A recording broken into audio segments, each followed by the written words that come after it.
Но на Северном Кавказе существуют годами, десятилетиями конфликты, которые тлеют, и в этих конфликтах русское население не участвует. Например, осетино-ингушский конфликт. Давайте посмотрим сюжет, который подготовили мои коллеги об этой непростой ситуации.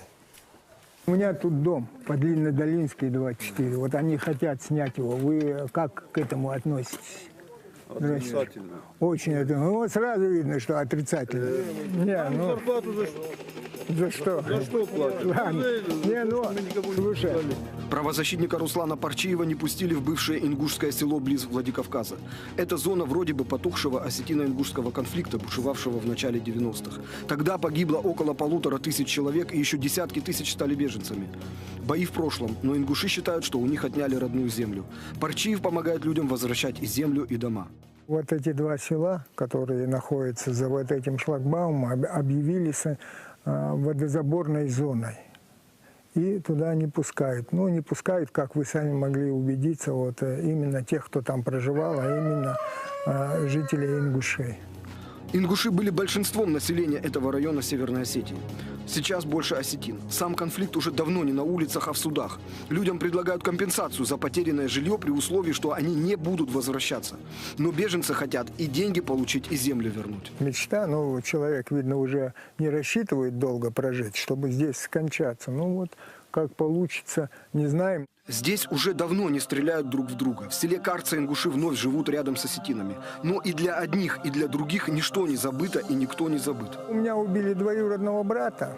Он вот отсюда именно. Он выехал на моей машине, доехал до Октябрьского. Там его остановили и убили.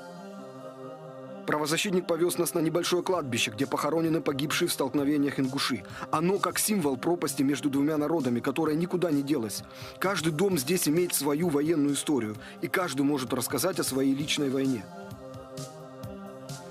Я на кладбище боюсь идти, кладбище. Понял? Вот когда наш Пасха бывает, тогда милиция приезжает, там милиция стоит. Человек 8 охраняет тебе, чтобы тебя не убили там. И те, кто боятся возвращаться, и те, кому просто некуда возвращаться, уже 2 десятилетия ютятся в лагере для беженцев в Ингушетии. Туча небо кроет. Давай. Туча небо кроет, солнце не блестит, ветер в поле воет. Давай. Дождик моросит. Раньше их жалели как жертв конфликта. Теперь они кажутся неудачниками, не сумевшими обустроиться в этой жизни. И снова их выгоняют уже из этих трущоб. Реальность в том, что люди могут стать беженцами дважды. Они объявили голодовку. Руслан Парчиев, кажется, их единственный союзник. Когда мы выселялись, да, вот участок отца в отцовском доме, 14 душ детей, как бы, да, вот нас было. Я по счету 10-й ребенок в семье, как бы. Все обратно в один двор вернуться не могут. Нам показывают бывшую зону конфликта, не опасаясь неприятностей. Такое невозможно представить себе ни в Абхазии, ни в Южной Осетии, ни в Карабахе. Но все-таки конфликт не урегулирован. Кого-то не пускают, чей-то дом занят другими людьми, а многим просто уже не хочется возвращаться. Для Руслана Парчиева Владикавказ – родной город, но себя он в нем уже не видит. Я, конечно, сюда приезжаю, в мечети бываю, мне нравится здесь бывать, и у меня тут друзья, я здесь, значит, общаюсь, но все равно вот это вот присутствует.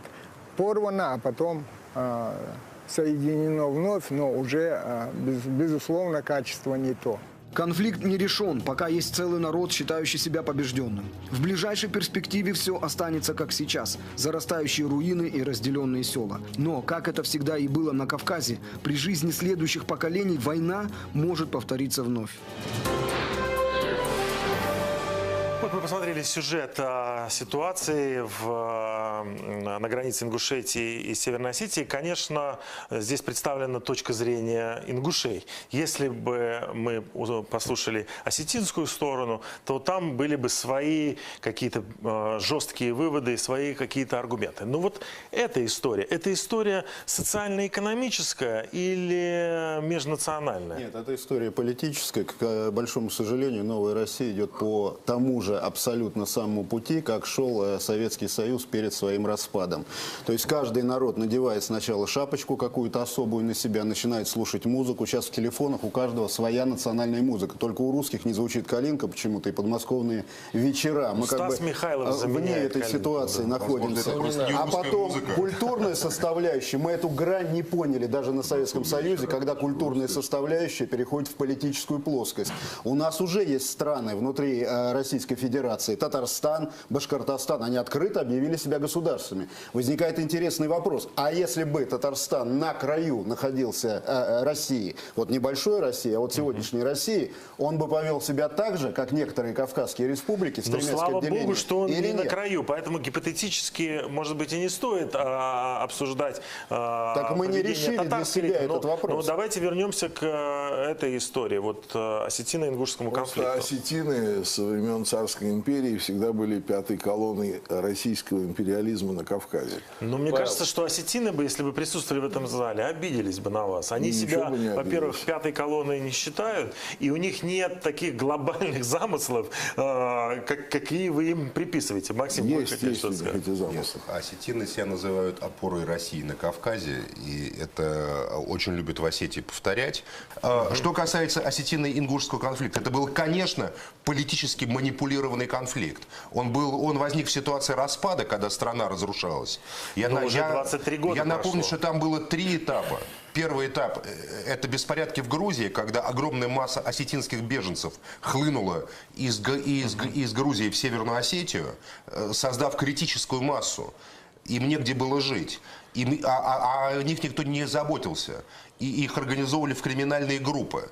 По той причине, что просто государство исчезло. Но мы Чечню отстроили. Если так сейчас я вам просто быстро решить этот расскажу. конфликт. Второй момент. Не бывает никаких национальных конфликтов. Второй момент. Вообще не бывает. Это разделение Чечено-Ингушской АССР, когда ингушей бросили без административных границ, без системы управления, без бюджета финансирования, без всего. Просто Москва договорилась с Дудаевым, Дудаев договорился, значит, с Аушевым. Вот назначили Аушева президентом фактически и сказали: живите здесь ингуши. Но Владимир Тон с границы вами не справа согласен. непонятно, границы слева непонятно. Я объясняю, в чем была причина.